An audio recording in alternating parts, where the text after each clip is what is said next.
Features of democracy. We have started with a simple definition that democracy is a form of government in which the rulers are elected by the people. This raises many questions. For example, who are the rulers in these definitions? Which officials must be elected for any government to be called a democracy? Which decisions must be taken by non-elected officials in a democracy? So who are the rulers? The people who are selected or chosen by the citizens of the country are the rulers. Now, how are they chosen? They are chosen through the process of election. And what makes the election democratic? If the elections are held in a free and fair manner, without any malpractices, and then that election, according to the will of the people, is called a democratic election. And who are the people who can elect the rulers or get elected as rulers? Well, the citizens of the country. Now the question is, should this include every citizen on an equal basis? Can a democracy deny some rights in this case? Yes, all the citizens cannot have the right to vote and elect the leaders. Only those who are citizens of the country and those who have attained the age of 18 years are eligible to become the voters and vote to get the rulers elected. Some rights can be denied to the people in the democracy. People who are of unsound mind or insane, they may be denied the right to vote. Finally, what kind of government is democracy? Can the elected rulers do whatever they want to do in a democracy? Or must democratic government function with some limits? See, a government that is elected by the people according to the constitutional procedures and according to the wishes of the people is a democracy. And the people elect the government to perform functions on their behalf, so they have all the right to do the work they want to do. But of course, there must be some limits on the functions of the democratic government, because if there are no limits, if their powers are not defined, there is a possibility that the government or the leaders might become autocratic. It is necessary for a democracy to respect some rights of the citizens. Yes, this is the basic fundamental right of the citizens, that their rights should be respected. That is one of the important features of a democracy. Now coming to the features of democracy. Students, there are 4 basic features of democracy. Number 1, decisions must be taken by the elected leaders. Number 2, free and fair electoral competition should be there. One person, one vote, one value. And fourthly, rule of law and respect for rights of the citizens should be there. A country in which all these features are found can be said to be having a true democracy. Now students, I will take you through a small story related to Pakistan. In Pakistan, Pervez Musharraf, the general of the Pakistani army, led a coup in October 1999. He overthrew a democratically elected government and declared himself as the chief executive of the country. Later, he changed his designation to president, and in the year 2002 held a referendum in the country that granted him an extension of 5 years more as president.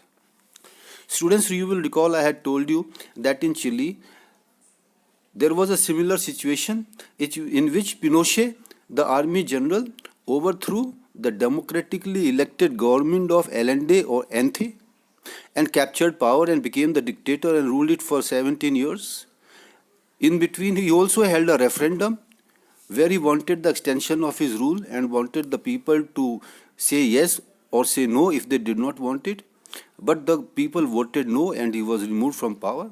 But in the case of Musharraf, he got an extension of 5 years from the referendum. But Pakistani media, human rights organizations, and democratic activists said that the referendum was based not on the democratic system, but it was based on malpractices and fraud. In August 2002, Musharraf issued a legal framework order. The order that amended the constitution of Pakistan and gave more powers to the president, that is Musharraf. According to this new order, the president can dismiss the national and provincial assemblies. It means the president has the power to remove the parliament as well as the state governments. And whatever work the civilian cabinet or the civilian government was doing, it was being supervised, it was being controlled. By whom? There was an organization or a body called the National Security Council, which is dominated by military officers. So, after this legal framework order was passed, elections were held in the national and provincial assemblies. Pakistan had elections, elected representatives had some powers, but the final power rested with the military officers and General Musharraf himself. Clearly, there are many reasons why Pakistan under General Musharraf should not be called a democracy. It means there are many reasons, there are many factors because of which, though elections are held and the government is elected, Pakistan, during the time when President was Musharraf, it cannot be called a democracy. Was the ruler elected by the people in Pakistan?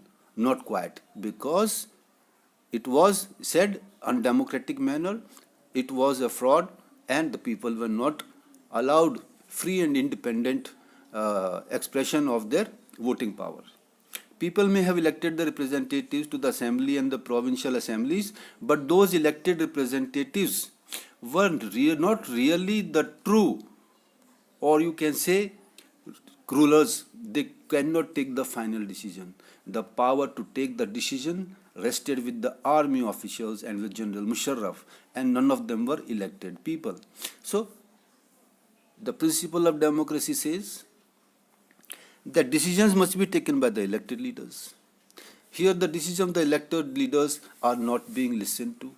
In fact, the final decision is of the army officials and General Musharraf, and they had nothing to do with the democratic system. And this is not only the case of Pakistan. This type of thing happens in many dictatorships and monarchies. They have a formally elected parliament, they hold elections, they had a government, but the real power is with those who are not elected. The parliament or the elected leaders are only in name. The actual power is held and controlled by non-elected people who are called the dictators, who are generally the generals of the army. Another example of a different kind is, in few countries the real power was with the external powers and not with the locally elected representatives. It means there is a country, the people vote and they choose their leaders and they form the government and they are running the government, but it is under pressure, it is under control of some foreign country, which is a big power, and it has a hold over that country, and it is controlling the functioning and the government and the leaders of that country. So, what is happening? The leaders are elected, but in this case also, external pressure is there, and the actual power is in the hands of the outside people. And it cannot be called a people's rule or a people's government. This gives us the first feature. The first feature is, in a democracy, the final decision-making power must rest with those elected by the people. जनता ने जिन लोगों का चुनाव किया है और जिनको सरकार में उन्होंने जगह दी है, वो सरकार का काम है कि वो निर्णय लें और उन्हीं को अधिकार होना चाहिए.